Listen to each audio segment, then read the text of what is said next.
we're going to get into Nico.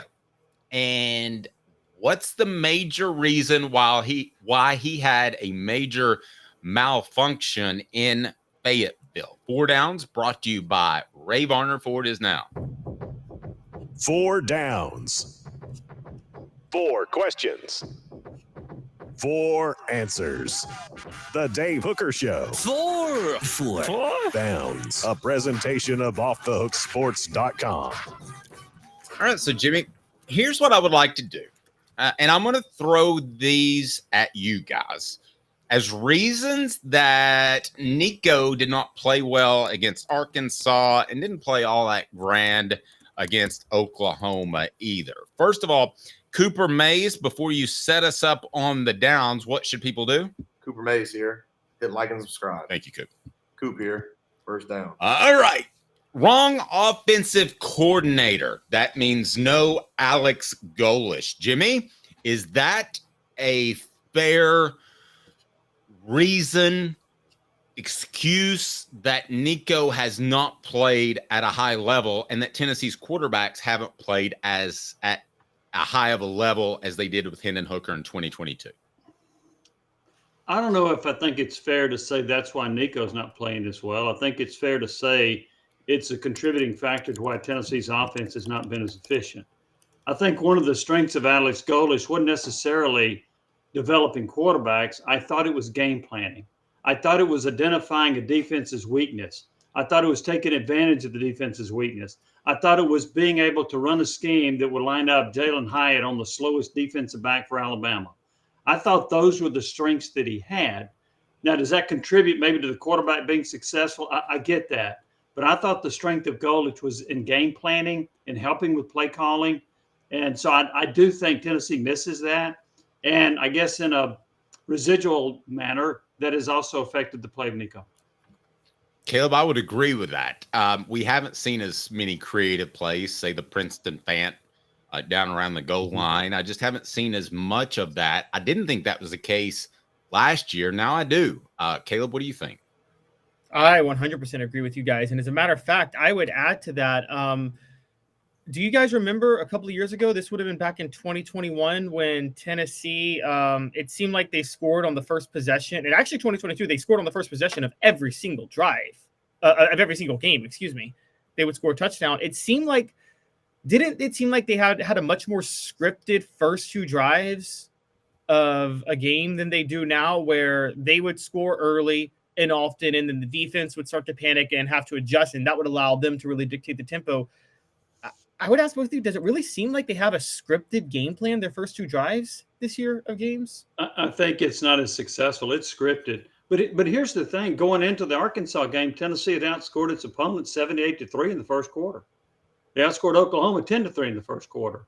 So I really think it applies mostly to Arkansas compared to the other teams. And I think Oklahoma had a good defense, but you still outscored them 10-3. So I think now I'll say this, Caleb, to your point, you and I could have scripted plays against Kent State and Chattanooga, maybe NC State. Those teams were terrible. And so maybe that was a bit of fool's gold to see Tennessee have so much success early in those games.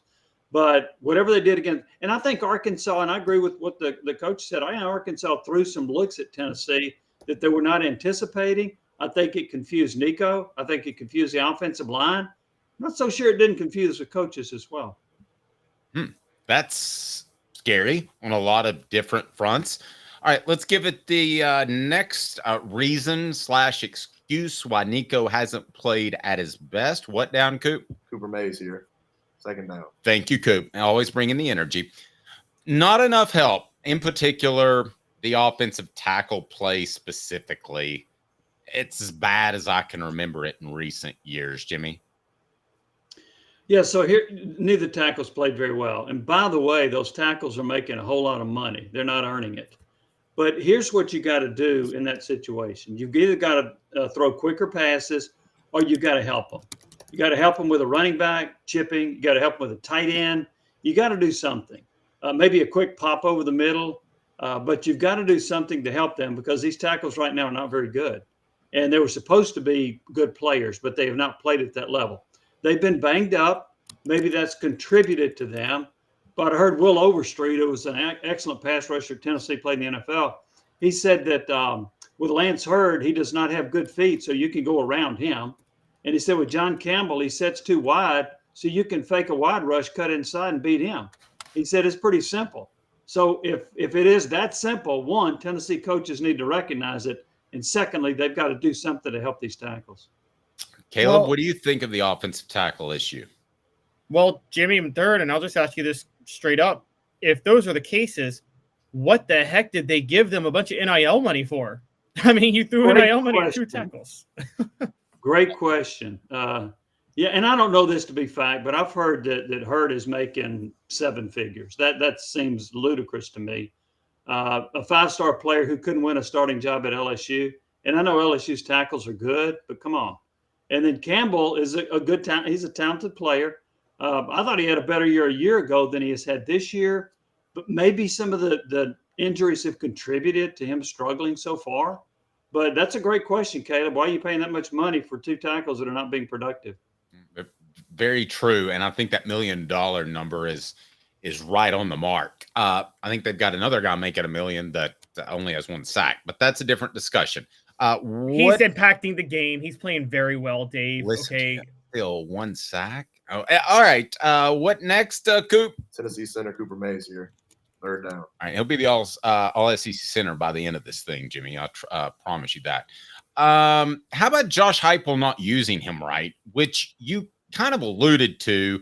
Where are those quick passes and slants over the middle that we saw against lesser opponents like Chattanooga? I thought they were going to be able to open it back up like it was in 2022. I thought Joe Milton was the reason they weren't doing that, because it puts the ball in jeopardy anytime you throw it over the middle. So how much is it Josh Heupel's fault? I don't know. And you mentioned this. They showed this against the lesser opponents. So why are you not showing against the better ones? Is it because, well, this doesn't make any sense. You don't trust your tackles, but you can still throw a quick slant, even if they just barely get in the way of a defender. I also wonder, here's what I'm going back to, and I don't have a great answer for this. I also wonder a little bit about Nico's decision-making. Is he not seeing the field? Are they calling things and he's not picking up on it? Or he doesn't think it's there, so he's trying to check off and look somewhere else. And by the time he does, he gets sacked. There may be other contributing factors like that. And here's the other thing I don't know, and this is the negative part of watching on TV. At a game, when I'm at a game, I can tell you whether those receivers are running open. When I'm watching TV, I can't always tell that. And in watching the games against Oklahoma and Arkansas, the 2 better defenses they played, I don't know that the receivers are getting a whole lot of separation. Maybe here or there, but not consistently. And maybe that's impacting Nico. Maybe he's like, hey, if this guy's not wide open, I'm not throwing it there. And so he's holding the ball a bit longer and getting sacked. That could be a contributing factor. Interesting. Go ahead, Caleb. I watched, there were some, and I pointed this out yesterday, at least on the last drive, Jimmy. I thought the same thing. And then I went back and watched some of the game from different angles. Receivers were a lot of times doing their jobs. Nico, most of the time, by the time they got open, he was flushed out. And I think and this is something he's got to work on. He struggles to see open receivers once he's flushed out of the pocket. That's what happens with Nico, and what I've gathered. That could be troublesome. Yes. Go ahead, Jimmy. No, Caleb's right. And you're right. That is troublesome. You got to be able to see it. I do think he looks downfield when he's scrambling, but that doesn't mean he's seeing the open receiver. He keys in on one receiver once he starts scrambling. And so he's not going to go through his progressions once he's scrambling. Well, even to that point, I saw Arkansas's quarterback when he was under duress. He had 2 receivers wide open and missed them, like on blitzes. Mm-hmm. I mean, those should have been 2 easy touchdowns. Oh, I know the one you're talking about. Yeah. So, mate. I thought that was a dialed-up blitz package by Tim Banks banking on the idea that he wouldn't see the receiver. Funny enough. Well, that's a risky gamble there. It paid off. I wouldn't bank on that. Do you remember, Dave, I'm sorry to interrupt, but do you guys remember the 0-3 Miami game where Brock Berlin threw that interception because John Chavis decided, I'm going to leave Kellen Winslow wide open and just have Mark Jones blitz Brock Berlin on his blind side, and I guarantee you he won't see Kellen Winslow. And boy, he was right. I don't recall that specifically, but Jimmy, I think we were there. What year 2003. would that have been, Caleb? 2003 when Tennessee beat Miami. I'm talking about the Jabril Wilson interception late in the game. That was a 10-6 game in Miami. Okay, yeah. Right. That was the Soldier game. That was also the game, if you remember, that I got in a little bit of trouble with our radio station because I stayed at the Ritz. If you remember that, Jimmy. Yeah, and the bottom line was, I didn't care that you stayed there because I knew what the price was. I know we had I got called into the office. What the heck's Dave doing staying at the Ritz? I said, did you look at the bill? I know. Oh, it was only $75 a night. I said, then what's the problem? Yeah, we had I don't care if you stay Motel 6. We had if it's $75, stay there. Yeah, we had an intern that was actually her dad worked for the Ritz or whoever owned it. So she hooked me up. And the funny part was I've never felt so uncomfortable in my life. When you stay at the Ritz, 3 people take you to your room to show you where your bed is, where the safe is, where the restroom is, like I've never been in a hotel room before. Maybe they didn't trust you. Ray Varner Ford. What's this redhead doing here? No, this guy obviously is not making enough to stay here. Ray Varner Ford, local. You trust innovation you can afford. Go to rayvarnerford.com.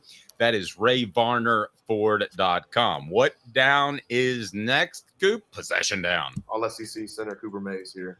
4th down. All right, now I want to address our poll question. But let me set you up with this, Jimmy, before I do that. How much of this is Nico's fault? On our poll question right now, why has Nico struggled? Offensive tackles, 44%. Josh Heupel overprotecting, 33%. Just his fault, 9%. No goalish, 15%. So let me go to that last one I mentioned, and that would be just how much of this is Nico, who is still a redshirt freshman and just started 6 games? I don't think he's played that well in the most recent game. Now, look, against Oklahoma, they didn't ask him to do a whole lot. His numbers, what was he, 13 of 21, 190 yards, maybe something like that. I didn't think he played well at all against Arkansas. I think some of it is the youth factor. It's a reason that I was putting the brakes on about the Heisman Trophy talk. And I'm not saying he can't eventually win it. I'm not saying that down the road he won't be a great quarterback. I didn't expect him to be great this year. I thought he would be good, maybe really good. But I think he's having a little bit of trouble. Caleb touched on it with when he scrambles, finding the receivers downfield. I don't know that his clock is ticking at the right pace because sometimes I think he's held the ball too long. I thought against Arkansas he looked like he had happy feet a couple of times. So.